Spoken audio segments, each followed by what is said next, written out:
E aí, galera?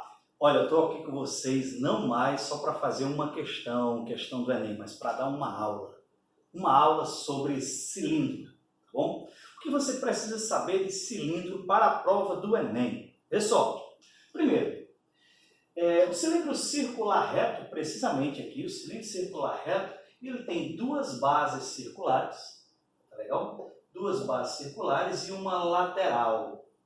Essa lateral, quando ela é desenrolada, a gente chama de planificada. Você observa um retângulo. Um retângulo, pessoal, em que a altura do cilindro é um dos seus lados e o outro lado do retângulo corresponde ao contorno da base circular. Para isso, eu preciso lembrar como é que calcula o comprimento de uma circunferência. Pensa aqui comigo. O comprimento de uma circunferência, quem lembra? 2πr. Né? A gente está no meio da aula, tem uns alunos conversando, eu digo comprimento da circunferência, 2πr conversando na minha aula. 2πr, não é uma brincadeira que eles chamam a atenção e ao mesmo tempo aprendem o comprimento da circunferência, né? 2πr conversando na minha aula, tá bom? 2πr. E a área, esse 2, dá um mortal, vem aqui para cima do raio, olha que chique. Pá! E aí você fica com a área da circunferência igual a πr ao quadrado. Esse 2 vem para cá. Tá bom? E aí o comprimento da circunferência é exatamente essa parte aqui, ó. 2πr. A altura continua sendo um dos lados, certo? A altura continua sendo um dos lados e o outro lado 2πr. Se eu perguntasse para você qual a área lateral, o cara quer fazer uma latinha para colocar algum produto e tal, e ele quer saber quanto ele vai gastar de lateral naquela área. Como é que calcula essa área? A área lateral, que é essa daqui, ó, isso é o que a gente chama de área lateral, é a área desse retângulo. Tá legal?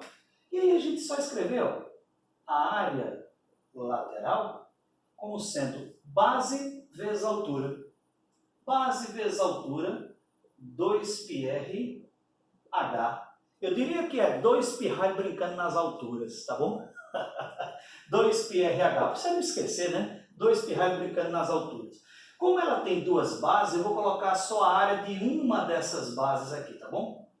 A área de uma base é a área de um círculo. Quanto vale a área de um círculo?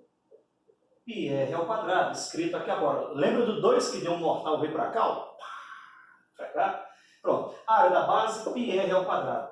E uma novidade para essa figura é o seu volume. Né? Você sabia que o cilindro ele é um primo de um prisma? Né? O cilindro só não é chamado de prisma por questões burocráticas, digamos assim.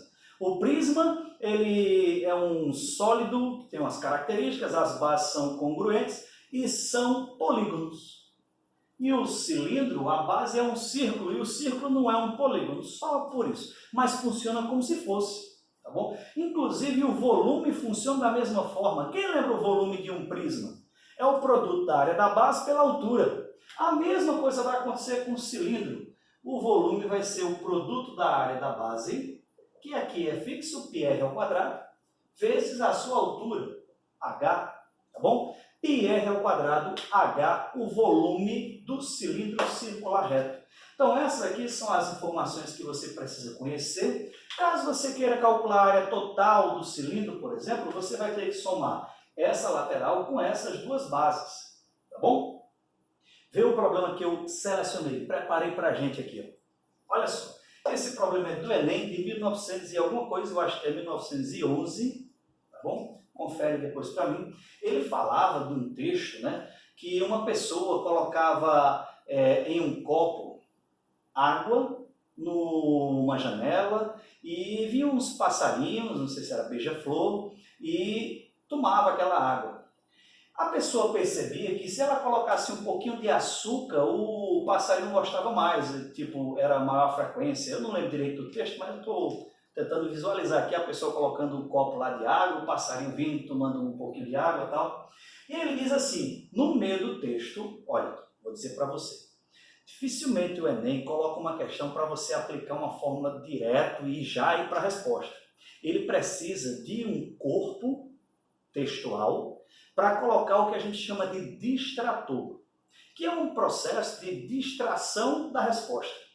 É assim, ele coloca um problema como esse, por exemplo, pede uma resposta final lá, como por exemplo o volume dessa figura, né? E aí ele coloca alguma condição naquele texto, tipo uma porcentagem, uma proporcionalidade, alguma coisa que você vai ter que tomar uma decisão futura para escolher a alternativa correta. Eu costumo dizer que o Enem tem um dom de fazer a gente resolver as questões certas e marcar errado, exatamente pela presença dos distratores. Então não é só o conteúdo em si, mas também treinar essa ideia de não se distrair da resposta final. Antes de marcar, dá uma olhadinha no que ele de fato está perguntando. Aqui, por exemplo, ele dizia que esse cilindro ele tinha 10 centímetros de altura, e é a representação do copo que a pessoa colocava água lá para o passarinho tomar. Tá bom?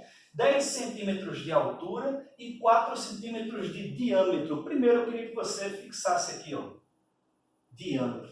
Nas nossas expressões, eu não coloquei o diâmetro, eu coloquei o raio, tá bom? Então, se o diâmetro vale 4, o raio vale 2. 2 centímetros. E a altura, o problema me disse que era 10 centímetros.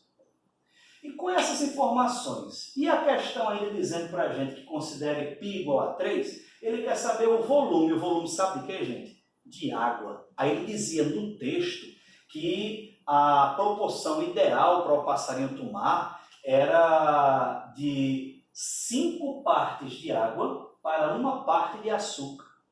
Era uma proporção que ele dava no meio do texto. 5 partes de água para 1 parte de açúcar. Eu coloquei aqui a água em cima e açúcar embaixo, mas evidentemente essa mistura aí não dá para você separar quando você faz a mistura. Mas, efeitos matemáticos, né, a gente consegue colocar, ó, 5 partes de água e 1 parte de açúcar. Ou seja, eu vou calcular o volume total desse cilindro, tá bom? E em seguida calcular o volume apenas de água que ele está pedindo, que é 5 sextos. Tá legal? 5 partes de água em 6 partes no total. Vamos fazer isso? Olha aqui. O volume do cilindro é o produto da área da base pela altura, πr ao quadrado, h. Tá legal? πr ao quadrado h. Vamos substituir? O π vale 3, o r vale 2 e o h vale 10. Faz comigo! π vale 3, o r vale 2 ao quadrado e o h vale 10. Cuidado para não esquecer esse quadrado. 2 ao quadrado, 4. 4 vezes 3, 12. 12 vezes 10, 120 centímetros cúbicos. As medidas lineares estão em centímetros, o volume em centímetro cúbico. Você lembra? Centímetro cúbico é o mesmo que ml, mililitro. Tá bom? Isso é o mesmo que 120 ml. Evidentemente, 120 era uma das alternativas. Mas, ó, não é a resposta. Por que não é a resposta? Porque ele quer o volume, está aqui, qual o volume de água. Lá no texto, no meio do problema, é que ele falava daquela proporção. Lá no final ele pede o volume de água, sendo que, se você nem lembra do que ele disse no texto na proporção, você marcaria com certeza o 120. Tá legal? Mas a resposta é 5 sextos disso aí. 5 partes de água para um total de 6 partes. Então, ó, calculando aqui no cantinho, quanto é 5 sextos de 120? Fácil demais, ó. Você divide 120 por 6, dá 20. É o pintor, dá 20. 20 vezes 5, 100. Então você teria 100 mililitros, 100 ml. Esse é o volume de água. É a nossa resposta. Tá legal? Esse foi um resumo aí do que você precisa de cilindro para a prova, certo? Tendo cuidado com os distratores. E não tem como você se preparar melhor para a prova do Enem do que fazer as próprias questões para treinar os seus distratores. Fico por aqui, um grande abraço para você, bons estudos e até a próxima. Valeu!